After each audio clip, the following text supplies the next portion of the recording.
இயேசுவே உம்மை ஆராதிக்கின்றோம், எம் வாழ்வை உமக்கு அளிக்கின்றோம், உம்மை அன்பு செய்கின்றோம். இயேசுவே ஆண்டவரே, நீர் எங்களை உமது சீடர்களாக வாழ அழைக்கின்றீர். நாங்கள் உம்முடைய சீடர்களாக இருக்க வேண்டும் என்றால் எங்கள் வாழ்க்கையில் வருகிற இன்னல்கள், கஷ்டங்கள், இடுக்கண்கள் எல்லாவற்றையும் சுமந்து கொண்டு உம்மை பின்தொடர வேண்டும் என்றும், நீர் எவ்வாறு உம்முடைய வாழ்க்கையில் வந்த கஷ்டங்களையும் துன்பங்களையும் வேதனைகளையும் இறைவனுக்கு ஒப்பு கொடுத்து இறை பணியை செய்தீரோ அதே போல நாங்களும் செய்ய வேண்டும் என்று நற்செய்தி வாசகத்திலே நீர் அழைப்பு விடுக்கின்றீர்.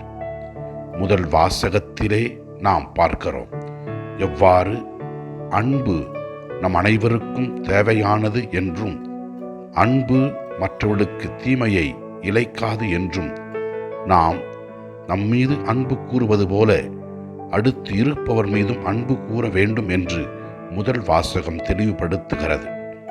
ஆண்டவரே, உமது அருள் பிரசன்னத்தினால், உமது ஆசீரினால் நாங்கள் இந்த உலகத்தில் வாழ்ந்து கொண்டிருக்கிறோம். இதனை உணர்ந்து நாங்கள் உமக்கு ஏற்றவர்களாக வாழ எங்களுக்கு அருள் தாரும்.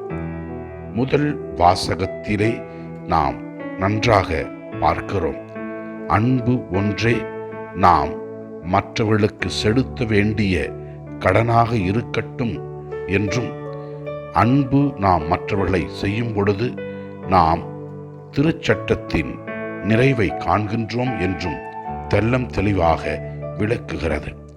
அன்பே கடவுளாக இருக்கின்றார் என்றும், கடவுளிடமிருந்து வருகிற அன்பு அனைவரையும் வாழ வைக்கும் என்றும் தெல்லம் தெளிவாக பார்க்கிறோம். இறைவன் நம்மை அளவு கடந்த விதத்திலே அன்பு செய்கிறார். நாம் தவறுகள் செய்து அவரிடத்திலே மன்னிப்பை கேட்கும் பொழுது மன்னிப்பின் மேன்மையை விளக்குகின்றார். மன்னித்து நம் வாழ்க்கையை ஆசீர்வதிக்கின்றார். நற்செய்தி வாசகத்திலே நாம் பார்க்கிறோம் எவ்வாறு நாம் இயேசுவின் சீடர்களாக இருக்க வேண்டும் என்பதை தெளிவுபடுத்துகிறார். நாம் இவ்வாறு வாசிக்கின்றோம், என்னிடம் வருபவர் தம் தந்தை, தம் தாய், பிள்ளைகள், மனைவி, சகோதர சகோதரிகள் அனைவரையும், ஏன் உயிரையே என்னை விட மேலாக கருதினால் அவர் என் சீடராய் இருக்க முடியாது என்று கூறுகின்றார். மேலும் தம் சிலுவையை சுமக்காமல் என் பின் வருபவர் எனக்கு சீடராய் இருக்க முடியாது என்று கூறுகிறார். எனவே இயேசு கூறுகிற வார்த்தைகளை உணர்ந்து நாம் அவரை பின்பற்றி வாழ்வோம். அப்போது நாம் நிறைவாக ஆசீர்வதிக்கப்படுவோம். ஆண்டவரே, நாங்கள் நாள்தோறும் வாழ்வதற்கு தேவையான எல்லா ஆசீர்வாதங்களையும் நீர் கொடுத்து கொண்டிருக்கிறீர்.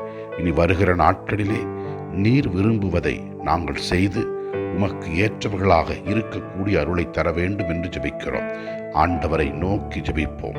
எல்லாம் வல்ல இறைவன், தந்தை, மகன், தூய ஆவியார் நம் ஒவ்வொருவரையும் ஆசீர்வதிப்பாராக. இயேசுவுக்கு புகழ். மரியே வாழ்க. ஆமென்.